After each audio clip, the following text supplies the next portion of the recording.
পাড়ার লোক সব বলা করছে ভাইপো উচ্চ মাধ্যমিক পরীক্ষা পাস করেছে। তা করবে না, আমার ছেলে অনেক বুদ্ধিমান। বুদ্ধিমান না আর কত, তোর ছেলের মাথায় গোবর ভরা। একদম ফালতু কথা বলবে না, আমার ছেলে অনেক বুদ্ধিমান। সে আমার ভালোভাবেই জানা আছে, তোর ছেলের মাথায় গোবর ছাড়া কিচ্ছু নেই। চলুন তাহলে এখনই প্রমাণ হয়ে যাক। এসো জয়, এদিকে আইতো একবার। আমার এখন যাওয়ার সময় নেই, কি বলছো এসে বলে যাও। মনে হয় পড়াশোনা নিয়ে ব্যস্ত আছে, চলুন আমরা যাই।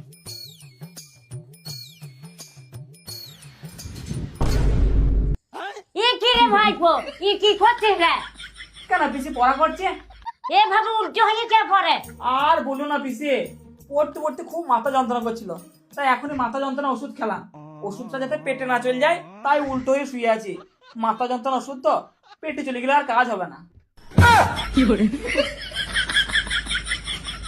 हमको सिर्फ फांसी का सजा चाहिए।